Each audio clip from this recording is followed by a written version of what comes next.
champion ak na ndar kepp ak li nga xam ne moom mooy tournoi de la paix bi nga xam ni donc suñu xarit donc Lamine Niang moo ko organisé avec donc les services yi nga xam ne ñoo ne au niveau de la région de Saint-Louis li mooy tey cérémonie bi nga xam ne mooy cérémonie sport donc di si jaajëfal bu baax a baax ki nga xam ne moom mooy Fama nekk li nga xam donc moom mooy ci wàllu xarale bi comme ni nga ko waxee woon donc dañ koy njëkkee ak li nga xam ne moom mooy basket nag daañu waxtaan ci li nga xam ne moom moo jëm ci Saint-Louis Basket Club te Saint-Louis Basket Club xam na ni tey si wàllu jigéen ñi moo nekkoon def naa ni la seule équipe bi nga xam ni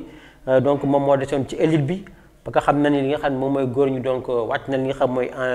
maanaam division inférieure il fallait que nag jigéen ñi nag xëy na depuis boo xoolee at yi passé yëpp mën naa ni si ñu dominé woon li nga xam mooy le basketball au niveau du Sénégal ci lañ bokkoon mais daal depuis daal gis nañu daal vraiment donc équipe bi dafay dox donc en dents de scie li ko waral nag ñëpp xam nañ que moom mooy vraiment une saignée extraordinaire boo xam ne moom moo am au niveau de ce club là parce que gis nañ ni les meilleures joueuses chaque année donc dañuy dem fi nga xam ne moom mooy donc si yeneen club yi nga xam ne moo nekk au Sénégal que ça soit ASC Ville de Dakar que ça soit DIC que ça soit BOP que ça soit ISEC et même fi nga xam sax moom mooy donc li nga xam donc moom mooy donc ISPA mu nekk donc saignée boo xam ni daanaka vraiment daal dafa donc indi donc gàllankoor bu rëy si nga xam ne moom mooy le développement wala boog les performances yi nga xam ne moom lañ xamoon au niveau donc du basketball au niveau de Saint-Louis ba tax na ren jii ñu ngi doon xaar peut-être un espoir du côté de ces filles yi nga xam ni la majeure partie de ces joueuses vraiment ay xale lañu parce que boo xoolee tranche d'âge bi c'est entre presque 20 ans li nga xam ne moom mooy ñi si mag daanaka non que li nga xam ne donc moom mooy 24 ans voire 25 ans ñoom ñoo donc bu nga xam mais sinon dans l'ensemble on a une équipe très jeune boo xam ni malheureusement li ñu doon xaar mujjul am parce que ñu ngi doon xaar vraiment ñu mën participer li nga xam mooy ci play-off yi et malheureusement dañ ñàkk seen match bi nga xam ni moo waroon dox seen diggante ak ki nga xam ne moom mooy jàmm gën parce que match boobu il fallait donc ñu gagné que pour mën a donc bokk si play-off yi te mu wóor leen donc en gagnant ce match là donc ils vont rester dans l'élite mais malheureusement donc ils ont perdu ce match devant ki nga xam ne donc moom mooy jàmm gën si score boo xam ne score bu tuuti parce que 42 à 40 mu nekk 2 points d'écart et finalement du coup donc ki nga xam ne moom mooy Saint-Louis Basket Club dañ leen donc relégué li nga xam mooy donc si play down boobu nag on doon ko jouer peut-être pour espérer rester donc dans l'élite du basketball sénégalais mais ce sera très difficile parce que comme ni nga ko waxoon sànq rek c'est une équipe très jeune boo xam ni actuellement moom moo nekk donc à Saint-Louis rawatina li nga xam mooy donc ci wàllu jigéen ñi mais donc croisons les doigts espérons donc peut-être Saint-Louis Basket Club dana mën génn tournoi boobu xam ne play down la pour mën a pourquoi pas se hisser et rester donc dans l'élite du basketball sénégalais si loolu sax dem ñu doon yaakaar ne peut-être Saint-Louis Basket Club dana mën sauver donc sa saison avec la Coupe du Sénégal mais malheureusement tant qu'ils ont vraiment tamit tombé ils sont donc tombés sur une grande équipe du DIC bi nga xam dafa leen fekk fii donc dañ ko fekk donc fële à Dakar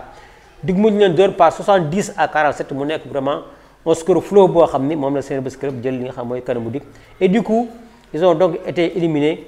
en huitième de finale de la Coupe du Sénégal donc pour le moment Saint-Louis Basket Club est éliminé de la Coupe en championnat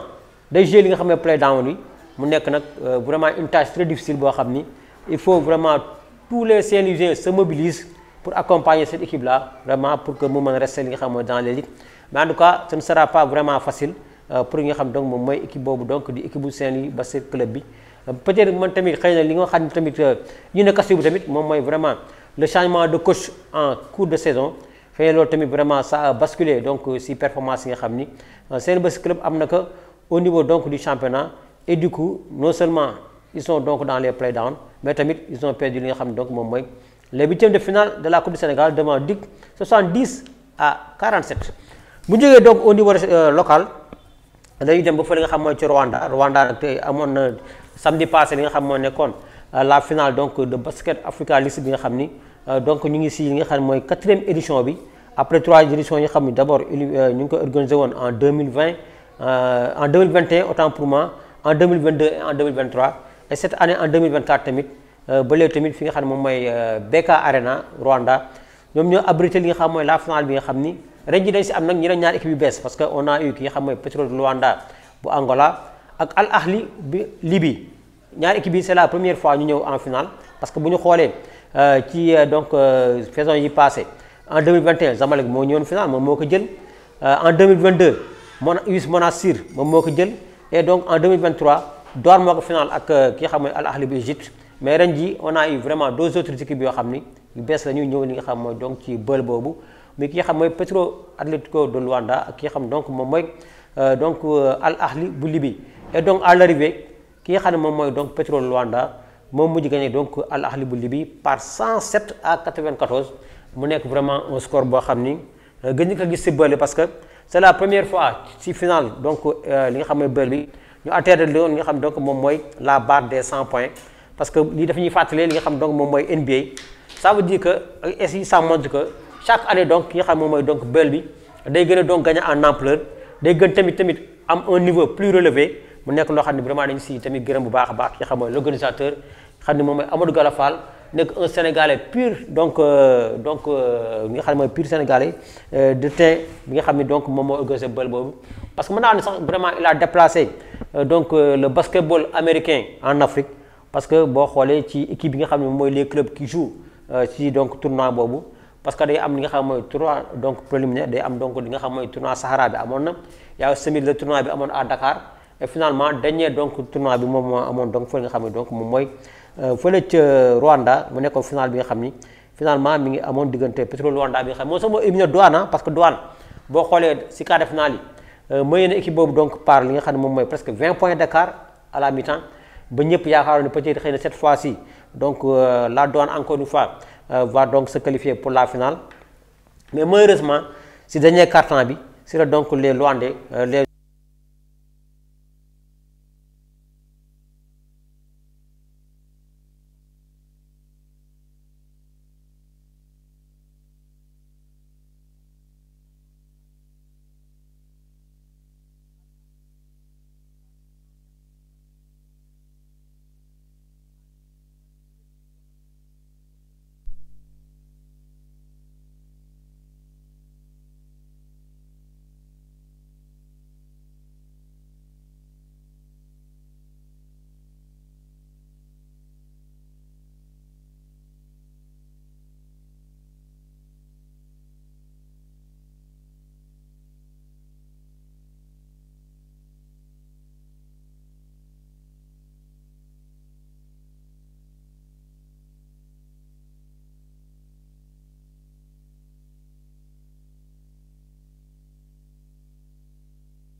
boobu bi nga xam donc ñu ngi ko joué donc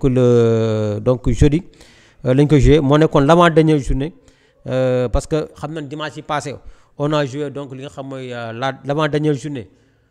du côté des seniors pour permettre vraiment à toutes les équipes ñu jouer à la même heure et du coup mën na wax ñu donc wax nañ ko lundi bi passé c'est l'équipe de Teungueth FC qui a été sacrée championne du Sénégal et du coup la Linguère aussi a sauvé sa saison donc en restant donc li nga xam donc moom mooy ci élite bi parce que dafa donc maanaam assurer li nga xam mooy son maintien mais nag loolu moo taxoon donc la Ligue 2 joué wuñu woon mais finalement donc joué na li nga xam mooy le jeudi et pour le jeudi résultat yi donc ñu la tëddee donc CNEPS dafa ñàkk si kanamu Thiès FC donc 2-0 AS Douane dafa ñàkk si kanamu HLM 3-1 Oslo daal di donc ñàkk si kanamu Madior Kër Madior 2-1 Walidane daal di door équipe bi nga xam mooy Amitié FC par 2-0 et NGB donc de notre frère ki nga xam ne moom mooy Samba Keita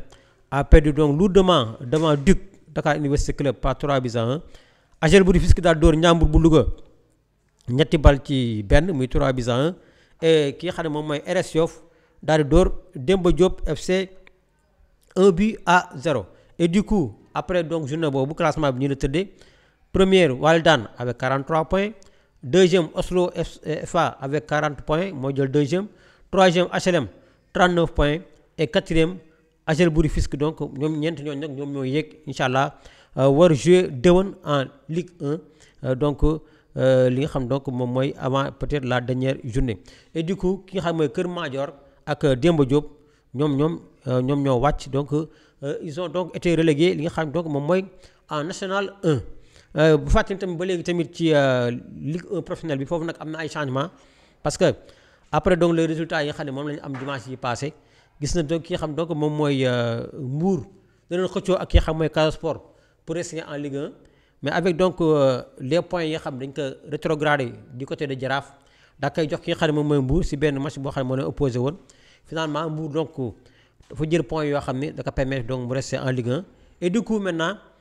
ki nga xam ne donc moom mooy jàmbaar gannaaw ba mu wàccee ñi ngi xool nag dernière journée bi nga xam ne normalement war nañ ko jouer dimanche bii di ñëw pour xam kan diggante Douane donc diggante Casa Sport ak Génération Foot moom mooy fekk équipe bi nga xam ne donc moom mooy jàmbaar mu nekk loo xam ne nag boo xoolee actuellement au Sénégal loolu moo nekk vraiment le grand débat parce que mu demee ba Génération Foot bi nga xam ni il jouait les premiers rôles au Sénégal et surtout le Casa Sport bi nga xam ni équipe la boo xam daanaka moom mën naa wax ni c'est une équipe très organisée boo xoolee moo fi nekk première équipe boo xam ni si ñi njëkk assurer seen ay salaires aux joueurs si lañ bokk sur le plan logistique ils ont eu des partenaires yoo xam ni benn équipe am ko au Sénégal parce que ils ont pu décrocher vraiment des partenaires yoo xam ni ku si mën donc pour ne pas les donc di leen lim muy ku si mën na APIX ku si mën na AIBD et tout dernièrement même ils ont même eu un partenariat avec une société chinoise bi nga xam ni moo leen may un bus boo xam ni vraiment totalement neuf boo xam ni moom lañ yor nii en tout cas loolu daal tax na ba xam ni ñëpp daal au Sénégal ñi ngi ñaan pour que le Casa Sport reste vraiment en Ligue 1 mais ce sera très difficile parce que donc li nga xam ne moom mooy le destin n'est pas entre leurs pieds parce que il faut non seulement dernière journée ñu gagner tout en espérant tam Génération Foot ba de gagner donc mu nekk loo xam ni donc ce sera une journée vraiment âprement disputée boo xam ñu ngi koy xaarandi donc au niveau donc du Sénégal mu nekk loo xam ne donc moom la ñëpp di xaar dañuy journée boobu sax donc on aura ki nga xam donc moom mooy jàmbaar Génération Foot ñooy daje jàmbaar déjà relégué Génération Foot moom il faut mu gagner pour rester en Ligue 1 AS Pikine mooy dañu teg équipe bi nga xam mooy Jamono de Fatick Casa Sport moom bi nga xam dafa bëgg tamit gagner pour mën a rester en Ligue 1 day recevoir US Ouakam à Ziguinchor Sonacos day dañu teg Guédiawaye FC Jaraaf bi nga xam ne il a perdu des points sur tapis vert avec des problèmes donc vraiment mystiques donc day daje teeg Linguère bi nga xam ne déjà qui s'est sauvé donc en restant donc en Ligue 1 US Gorée mooy dajanteeg Dakar Sacré-Cœur wax naa ko léegi Jàmbaar mooy recevoir Génération Foot bi nga xam ne nag moom il va batailler ferme pour gagner Jàmbaar donc à Thiès parce que ñaari équipe yoo xam na ren ji ils ont donc ñu ngi donc maanaam doon recevoir seen match yi à Thiès parce que dañ leen tere woon ñu jouer donc dans leur fief que ça soit donc à Denis Biram Ndao wala fi nga xam donc moom mooy à Saly muy pour donc Génération Foot ak Jàmbaar donc du coup ñoom ñaar ñooy daje ce sera donc au stade Lat Dior de Thiès pour xam la Génération Foot aura la capacité de battre Jàmbaar et rester en Ligue 1 sinon bu perte au moment où Casa dóor ki nga xam donc moom mooy équipe bi nga xam donc moom mooy Ouakam c'est le Casa Sport qui va rester en Ligue 1 au détriment de Génération Foot déjà moom une équipe donc maanaam benn équipe académicien yi wàcc na mi ki xam donc moom mooy Jàmbaar parce que ñoom daanaka wàcc nañ depuis mën naa ni ba mu desee li nga xam moom mooy 3 journées surtout avec le match bi nga xam ne moom lañ ñàkkoon fii à Saint-Louis diggante Linguère bu Ndar donc la 26e journée vraiment sera donc âprement disputée parce que boobu donc daañu permettre ñu mën xam tout d'abord kii de Génération Foot ak Casa Sport ñoom ñooy accompagner ki nga xam mooy Jàmbaar déjà relégué donc en Ligue 2 mu nekk li nga xam lu doy waar la Teungueth FC moom moo jël paie déjà sacré championne avec 49 points Dakar Sacré-Cœur moo stop parce que léegi moom moo raw Jaraaf parce que Jaraaf moo ko rawee woon 2 points mais avec les points donc retirés au Jaraaf du coup Dakar Sacré-Cœur moom moo ñëw ci kaw 3e donc Jaraaf 4e Guédiawaye FC 5e AS Pikine 6e ki ko jël moom mooy Sonacos 7e US Gorée la Linguère donc se retrouve à la 8e place US Ouakam 9e 10e Jamono de Fatick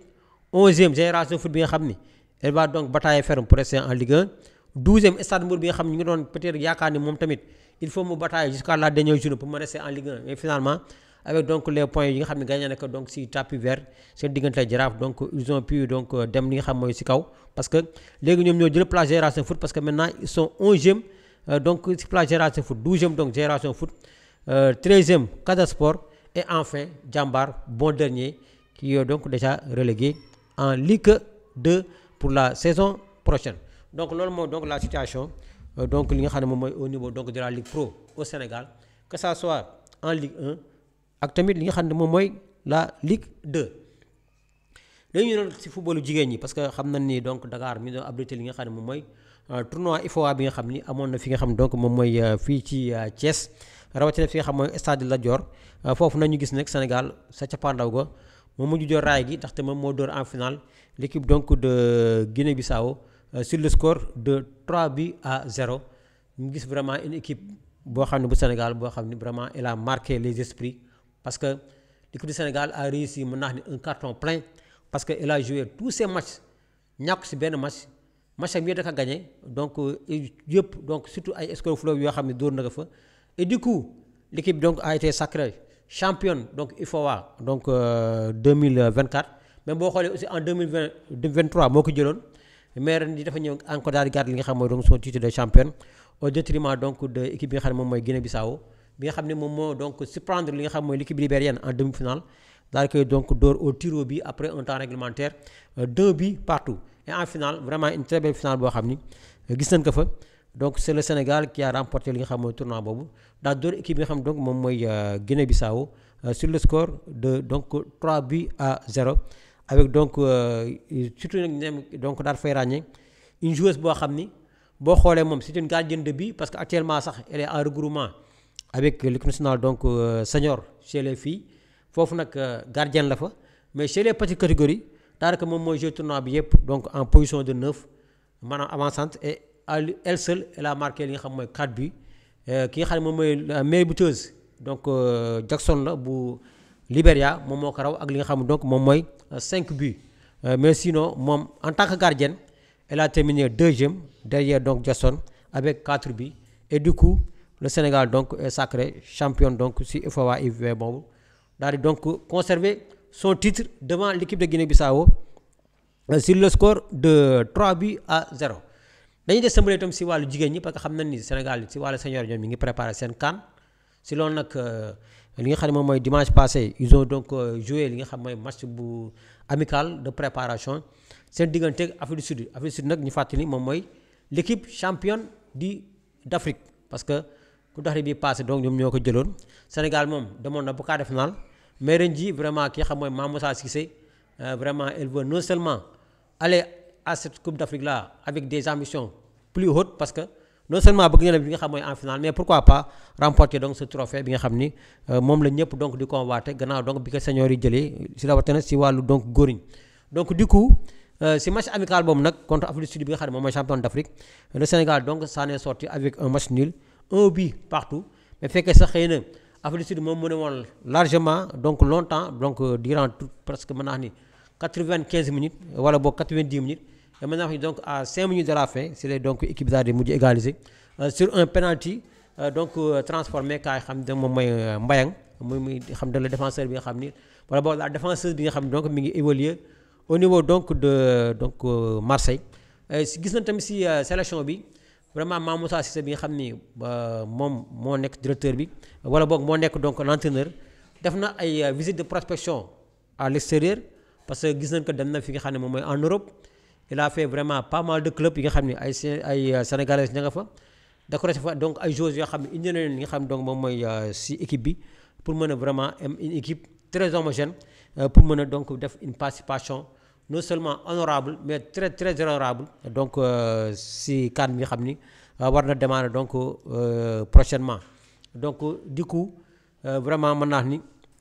am nañu vraiment un partenaire parce que ku dem décrocher Afrique du Sud champion d'Afrique pour un match amical vraiment c'est pas donné à n'importe donc kii ñoom loolu la ñu réussir parce que ils ont pu décrocher avec la fédération li nga xam mooy l'équipe sud-africaine championne d'Afrique et du coup war nañu jouer 2 matchs amicaux d'abord jouer nañu dimanche donc def un but partout et demain mardi dañu war a jouer waat le deuxième match toujours à Thiès mu nekk deuxième match amical boo xam ni certainement on va voir donc certaines filles yi nga xam ni amuñu woon chance jouer li nga xam mooy si premier match boobu parce que ku si mel ne donc Neymar donc di ki xam moom mooy Binta Diakhaté nekk une Sénégalaise donc dana jouer parce que elle revient de blessure parce que dafa am blessure boo xam ne blessure bu xaw metti la bañ sax opéré woon ko donc elle est revenue et finalement elle a été sélectionnée match yi passé kenn gisu ko on n'a pas aussi tamit vu ki nga xam donc ki nga xam tam moom mooy certaines joueuses yoo xam ni c'est sûr que même donc Adji Ndiaye bi nga xam ni donc elle a joué durant le tournoi U20 comme avancante c'est sûr que donc peut-être xëy na si match bi danga ko gis donc peut-être comme attaquant mu bàyyi camp yi ki xam ne moom mooy la gardienne des U20 bi nga xam donc moom mooy Adji Ndiaye bi nga xam ni keroog moom moo gardé camp yi et finalement ñu mujj def un but partout donc ñëpp daal ñu ngi xaar suba donc le deuxième match amical bi nga xam ni suñu xale yu jigéen ñi war nañu ko jouer ñoom Afrique du Sud gannaaw ba ñu donc defee tembo seen diggante ak Afrique du Sud boobu dimanche passé à Thiès stade Lat Dior score final bi nekkoon donc ma rappelle leen que un but partout bu jigéen si jigéen ñi dañuy dem fi nga xam ne donc moom mooy si góor ñi parce que ñëpp xam na ni Sénégal tamit mi ngi préparé 2 matchs yoo xam ne yu important la mu nekk donc match yoo xam ne donc ce sera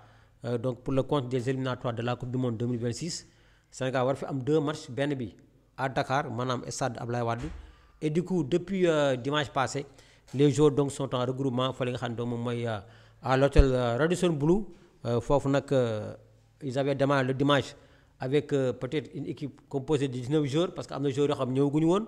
su ma donc les Saoudiens muy ñoom Kalidou Koulibaly ñoom Sadio Mané ñoom Habib Diallo parce que ñoom dañu amoon foofu match donc seen non seulement dernière journée li nga xam ne moom mooy championnat Arabie Saoudite mais tamit le samedi tamit il y avait une finale diggante Al Ahli donc Al Hilal donc de Kalidou Koulibaly doon jouer ak équipe bi nga xam mooy Al Nassr de Sadio Mané et finalement à l'arrivée équipe donc bi nga xam ne moom mooy Al Hilal bu Sadio bu donc Kalidou Koulibaly moo ko mujj remporté au tir au but parce que temps réglementaire dañ def un but partout après prolongation et finalement au tir au but si la donc équipe bi nga xam donc moom mooy Al Hilal daal di mujj gagné le trophée bi nga xam ne moo nekkoon coupe du roi d'Arabie Saoudite devant Al Nassr donc au tir au but 4 tirs à 3 sinon nag après match boobu vraiment gis nañ depuis avant-hier donc ki nga xam ne mooy Kalidou Koulibaly ñëw na Sadio Mané aussi tamit il a rejoint li nga xam mooy la tanière y a aussi Habib Diallo qui a aussi rejoint la tanière ak Edouard Mendy nga xam ni ñooñu ñëpp xam na ni donc il joue du côté donc de l'Arabie Saoudite par contre daal pour le moment daal mën na wax ni donc le groupe est au complet sauf Lamine Camara moo des te Lamine Camara donc ñu ngi espérer dana ñëw tey jii parce que tey jii normalement wala au plus tard demain le 3 c'est le war a jouer équipe parce que moom da doon jouer match bi nga xam ne donc match de barrage la pour mën a rester en Ligue 1 et malheureusement donc pour notre compatriote Lamine Camara avec surtout nag armada joueurs sénégalais yi nga xam ñoo nekk foofu muy à Metz parce que déjà il y a 2 Saint-Louisiens il y a Papa Diallo il y a aussi tamit ki nga xam tam moom tamit Lamine Camara il y a aussi tamit Cheikh Sabali il y a aussi tamit ki nga xam ne moom mooy le demi-centre donc di nga xam ne moom mooy donc sans oublier d'autres joueurs yoo xam ni daanaka am nañ fa li nga xam ne mooy créé si match bi nga xam ne amoon na comme titulaire on avait 3 joueurs yoo xam ni général match boobu bu fekkee sax Metz vraiment a bien démarré ce match retour parce que match aller ba dañu ñàkk 2-1 à Saint-Étienne mais bi ñu ñëwee démb dimanche bi au match retour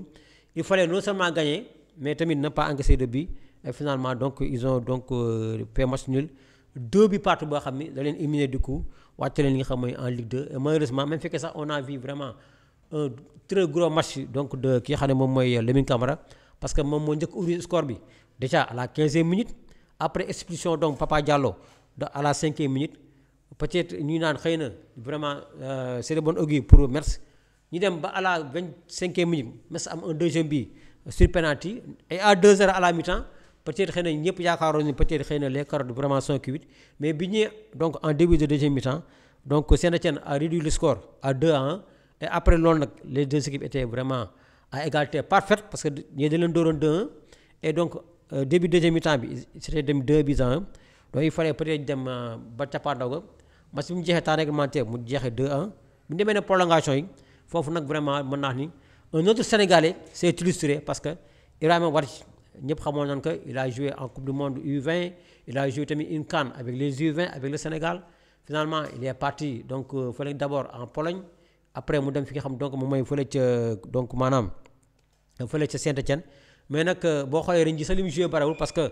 il était vraiment handicapé par des blessures vraiment répétitives yoo xam ni moom moo ko doon jàpp mais gis na ni keroog il est entré donc vraiment en deuxième mi-temps et li mën naa ne moom moo permettre donc Saint-Étienne si balle d'égalisation boobu donc daal di jëkk en Ligue 1 gannaaw ba mu toogee pendant presque mën naa ne 2 à 3 ans donc en Ligue 2 Saint-Étienne nekk la grande équipe des Verts donc est revenu donc en Ligue 1 si kaw équipe bi nga xam ne moom mooy Ligue donc Metz bi nga xam ne malheureusement avec ces Sénégalais donc day descendre donc en Ligue 2 la saison prochaine mais ñëpp ñu ngi yaakaar ne peut-être xëy na des joueurs comme Lamine Camara et pourquoi quoi comme Cheikh Diagne Sabali et tamit Sané donc le défenseur central peut-être ñoom xëy na daañu am chance pourquoi pas pour mën am beneen club donc au niveau donc soit en Ligue 1 française wala dans d'autres clubs européens parce que Lamine Camara déjà il est très courtisé par équipe bi nga xam moom mooy donc Galatasaray il est aussi courtisé aussi tamit au niveau de l'Angleterre parce que am na équipe yoo xam ne en Angleterre tam soxla doon ko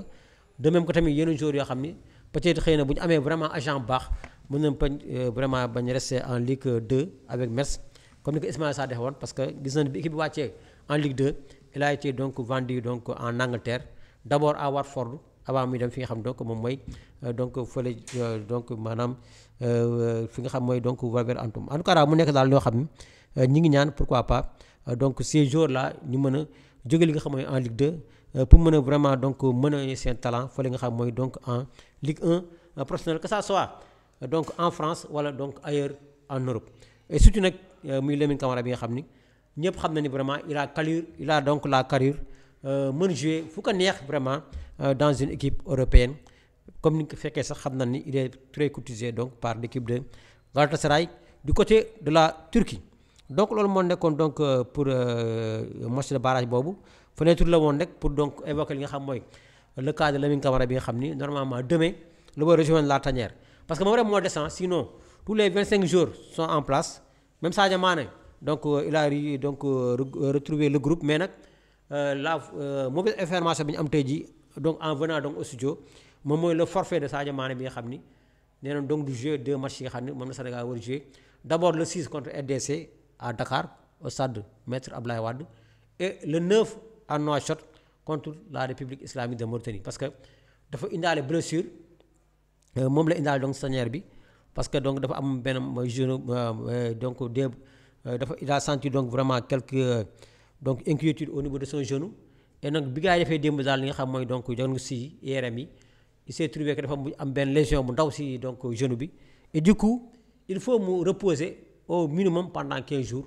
et du coup donc il est forfait pour les 2 matchs donc Sénégal RDC d'abord le 6 et enfin Sénégal donc Mauritanie wala boog Mauritanie Sénégal le 9 fële nga xam ne moom mooy donc à Nouakchott mu nekk nag un coup dur vraiment pour le football vraiment donc sénégalais parce que ñëpp xam na Sadio Mané li muy représenter donc au niveau donc de cette équipe du Sénégal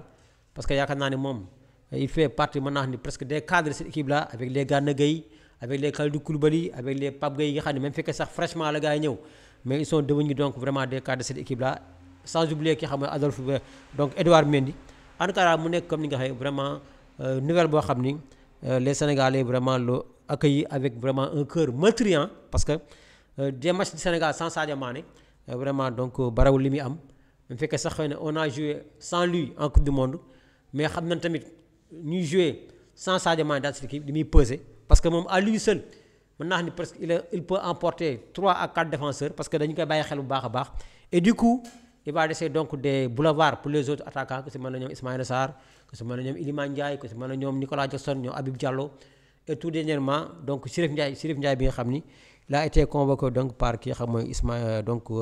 Aliou Cissé et Chérif Ndiaye boobu il fait partie mën naa xam ni des meilleurs buteurs sénégalais en Europe parce que il a marqué cette année 15 buts donc même voire même plus donc il a marqué à lui seul 17 buts moom moo raw ki nga xam donc moom mooy Nicolas Jackson bi nga xam ne il a marqué 15 buts cette année avec Chelsea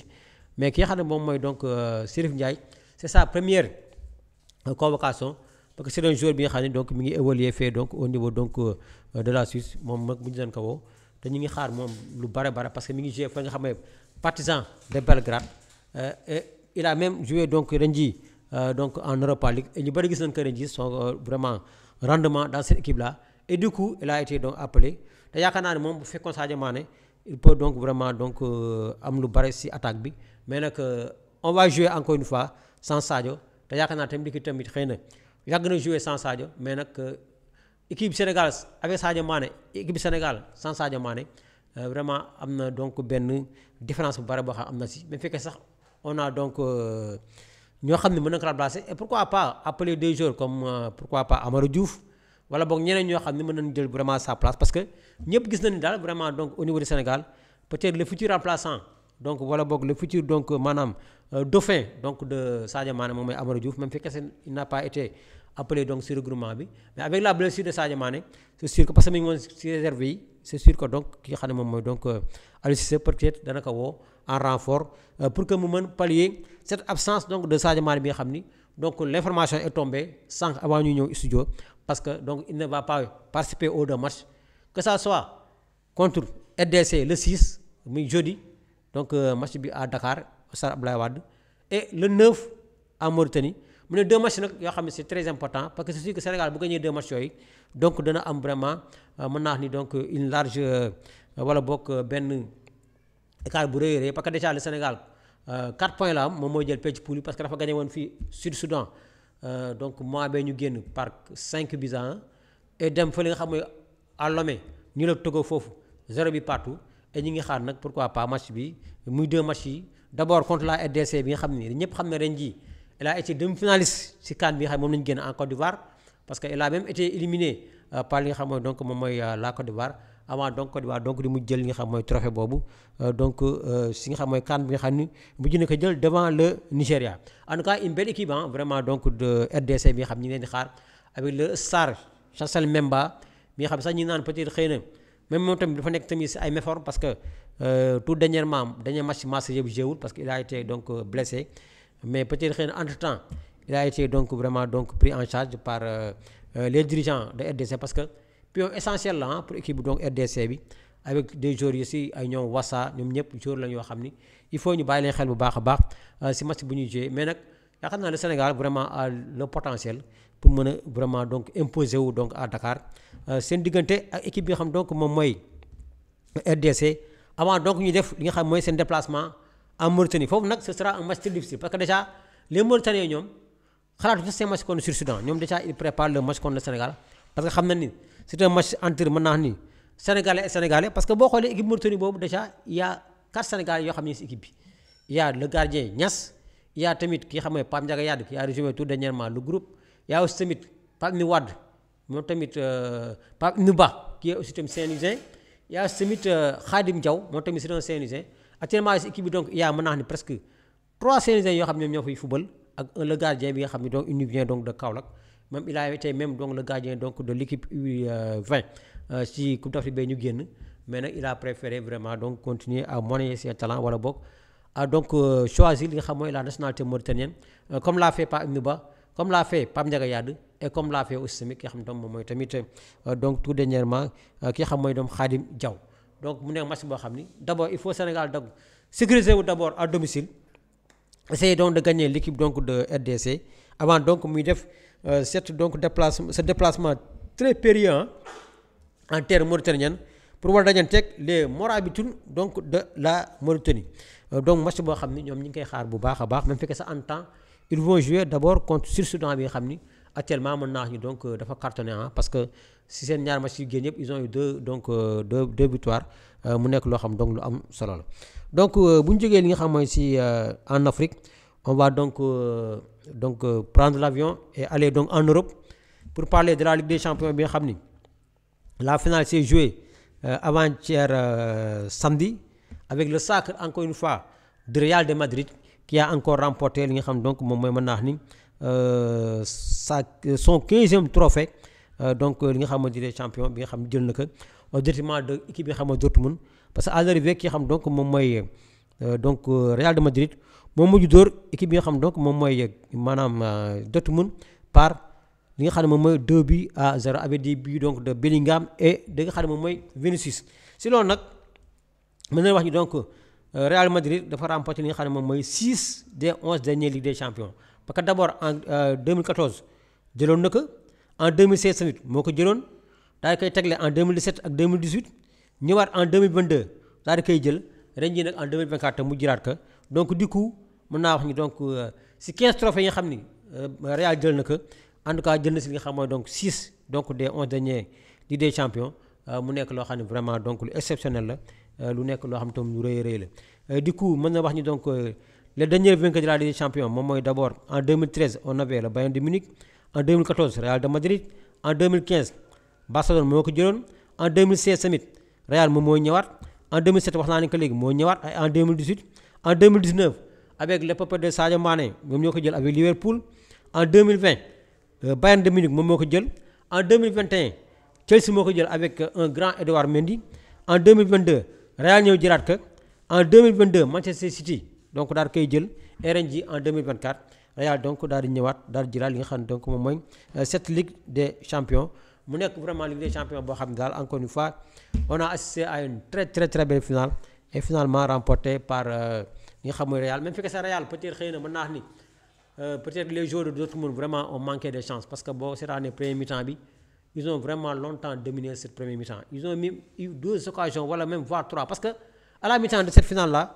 bu Dortmund ray woon Real par 3-0 kenn du wax dara parce que vraiment ils ont dominé toute la première mi-temps avec des occasions très nettes bal bu dal ci poto bi sauvetage de ki xam mooy donc le Courtois bi nga xam ne il a fait son retour ci finale bi ñëpp xam na ni donc match yi passé lu ne moo doon góol mais avec le retour en blessure gis nañ Courtois moo jëlaat camp yi et keroog vraiment il a sauvé li nga xam mooy l'équipe donc de Real parce que il a sorti une action boo xam daanaka cette balle allait donc directement au fond des filets et bi ñëwee en deuxième mi-temps on a vu une autre équipe de Real avec un grand Carlos Ancelotti et du coup avec ses changements yoo xam def na ko surtout tactique il a pu vraiment donc dompter l'équipe de Dortmund daal di ko mujj gagné donc ndax leen dóor leen par 2-0 et du coup donc ils ont remporté li nga xam ne moom mooy encore une fois seen beneen trophée mu nekk donc trophée Ligue des Champions si loolu nag vraiment mën naa xam ne ils ont rendu vraiment hommage à quelqu'un ki xam ni waxoon na ni moom après ren jii donc saison bi dafay donc vraiment donc maanaam terminer li nga xam mooy donc sa carrière mais ki xam donc moom mooy Toni Kroos bi nga xam ne mën naa xam ne keroog ils l'ont vraiment rendu un grand hommage et il a terminé en beauté en remportant vraiment li nga xam ne moom mooy trophée Ligue des Champions bi nga xam jël na ko donc par avec le Real de Madrid devant ses donc mën naa ni compatriotes allemands parce que ñëpp xam ne c'est un Allemand et il va participer donc prochainement si Euro bi nga xam ne war na am incha allah à partir du 13 juin bi la war commencer mu nekk loo xam lu am solo la en tout cas comme ni ñu koy waxee rek donc du coup donc Toni Kroos donc a bien terminé sa saison avec le Real en remportant cette Ligue des Champions avant peut-être de terminer sa carrière internationale et sa carrière footballistique au niveau donc de la sélection après donc li nga xam mooy la Coupe d'Europe bi nga xam ni ñoom ñoo ko war accueillir donc à partir du 13 fële nga xam donc moom mooy fële ca Munich wala boog fee see xam ne moom mooy fee ca Allemagne donc loolu moo nekk ci wàllu Ligue des Champions bi dañuy jeexal nag peut-être avec li nga xam mooy le tournoi de la paix moom kooku bu ñu ko waxee nag moom suñu tournoi la parce que c'est organisé par ki nga xam ne moom mooy Lamine Niang bi nga xam ni mu ngi ko tuddee tournoi de la paix daal si boole des équipes yi nga xam ne c'est des équipes interservices yaa nga xam mooy les pénitentiaires ñi ngi si la SONES ñi ngi si wala SDE bu leen neexee yaa tamit ki xam tam moom mooy tamit la Sénélec y a la police y a la gendarmerie y a la presse y a tamit donc yeneen services yoo xam ñu ngi si en tout cas bu mu war démarrer incha allah mercredi bi ñu jëm maanaam di après demain parce que demain c'est mardi après demain donc la ñu war a jouer li nga xam ne donc tournoi bi war ko démarrer et on aura 2 matchs vraiment très importants yoo xam ñoo war ubbi donc tournoi boobu d'abord on aura ce mercredi à 19h la presse moom mooy jouer contre la préfecture démb sax la presse ils ont joué vraiment démb un match de préparation avec une sélection donc boo xam ni composée donc de professeurs et donc wala donc d'enseignants ñi nga xam ñoo liggéey donc fa lay nekk fa la donc fa lay maanaam terrain HLM et à l'arrivée ils ont perdu donc par 2-1 mu nekk un bon résultat parce que ñëpp xam nañ ni presse bi donc sama classe gi ñoo fa nekk di taxale donc physiquement vraiment ils ne tiennent pas te xam na ni booy jouer si suuf su bare moom daanaka moom di jouer ñoo xam ne mii nañ suuf sa ñu ngi doon sax yaakaar un scope la parce que ñoom sax wax nañ ko ñoo ne ñoom ñu daan dajal foofu ñëpp bu ñu dajal dañ leen doon 9 wala au plus lu ndawee ba ndaw daan doon 7 mais la presse a été donc battue par 2-1 et du coup donc ñoom ñooy jouer donc pour démarrer ce tournoi de la paix à 19h le mercredi contre la préfecture et en deuxième heure à 20h30 on aura un match vraiment succulent bu ñëpp di xaar diggante la Sénélec ñi nga xam ne ñu ngi ci wàllu courant bi avec donc la police mu nekk match boo xam ne moom la ñëpp di xaar en tout cas message bi ñuy lancé wala boog ñu wax ci turu kaddu boobu Lamine Niang tournoi la boo xam ni da ko organiser rek maanaam pour la fraternité wala boog la reconnaissance wala boog benn lien boo xam ne war na am entre les donc services parce que ñëpp xam nañ ni avec la presse et les services vraiment donc foog mu am benn maanaam cohésion bu ci war am y a aussi tamit des services yoo xam ne foog ñu xamante baax parce que tamit ku ci mën la police ku ci mën la gendarmerie ku ci mën la waa préfecture ku ci mën la donc waa les pénitenciers ku ci mën la waa SEN'EAU c'est des services yoo xam ni vraiment dañu war xamante baax a baax ba tax na tournoi boobu donc c'est venu vraiment donc à son heure initié et donc organisé par notre ami Lamine Niang bi nga xam te déggu leen ko mais peut-être xëy na vous l'aurez incha allah lundi prochain donc ci plateau bi donc pour me présenter leen nga xam mooy émission Lundi Sport en tout cas di wax ni donc tournoi boobu ñu si woo ñëpp tous les CNG ñu ñëw vraiment jàpp si parce que c'est un tournoi pour tous les CNG parce que bu nee tournoi de la paix di ko organiser avec les services yi nga xam ñoo nekk fi au niveau donc du département de Saint-Louis ça veut dire que c'est un tournoi pour tous les CNG ñëpp a war ñëw jàpp si que ça soit foo mënti bokk nga bokk si tournoi bi nga mën si bokk boo ko déggee rek war nga ñëw bokk si parce que bu nee tournoi de la paix loo xam ne day indi jàmm kooku def naa ñëpp si war donc indi seen touche te yaakaar naa donc tous les CNG seront donc ce mercredi au stade pour le démarrage de ce tournoi bi nga xam ni le coup d'envoi sera donné à 19h avec un match entre la presse et la préfecture et en deuxième heure à 20h30 entre la Sénélec et la police bi nga xam ni ñu leen di xaarandi bu baax a baax ci tournoi boobu donc mu nekk donc tournoi boo xam ni incha allah wër na ba durant li nga xam mooy parce que ça dépend donc de la disponibilité donc du Stade Mor Wade parce que xam ne Stade Mor Wade c'est vraiment donc très sollicité avec surtout nag le championnat national bi xam war na fa am ak yeneen yoo xam war na fa am mais en tout cas à chaque moment boo xam ni am na li nga xam mooy donc liberté wala bokk disponibilité stade bi donc daañu jouer match yoo xam ni dana mën permettre tournoi bi allez parce que tournoi la boo xam ne du yeex day gaaw et au plus tard mën na wax ni donc daañu jouer 2 à 3 matchs avant la tabaski et après tabaski bi bu gaa jógee donc si tabaski bi ba pare ñu enchaîner li nga xam ne donc moom mooy le reste des matchs daal da nga ko jouer li nga xam mooy la finale mu nekk finale boo xam ne peut-être ce sera une fois mais tout d'abord avant cette finale ñu ngi ñaan ñëpp vraiment ñëw donc mercredi au Stade Mor Wade à partir de 19h pour le début de ce tournoi entre en première 19h presse contre préfecture et en deuxième heure Sénélec contre police yaakaar naa donc egg nañ cappaandaw ga donc bi nga xam ne mooy émission bi nga xam ni donc tey jii amoon naa vraiment la loolu tâche présenté woon leen que si ñàkk teewaay ki xam donc moom mooy Lamine Niang di ko jox rendez-vous peut-être le lundi prochain te xam naa tamit lundi prochain tamit il sera là donc devant tous les téléspectateurs yi nga xam ni les internautes yi nga xam ne actuellement ñu ñuy suivre donc à travers les réseaux sociaux mais tamit si la li si loo xam ne moom mooy tamit câblage bi avec canal 13 bi nga xam ni ñu ngi koy suivre donc au niveau donc de Saint-Louis en tout cas di leen jaajëfal bu baax a baax a baax di jaajëfal tam bu baax a baax tam ki xam tam moom mooy Fama bi nga xam ni moo nekkoon tam si régie bi bu ngeen ñu dee seetaan nii c'est grâce à elle et surtout nag di gërëm bu baax a baax tam le directeur ki nga xam tam moom mooy Moussa Faye Old ak ñëpp ñi xam ni vraiment ñoom ñoo jàpp pour la réalisation et le tamit bu émission bi nga xam ni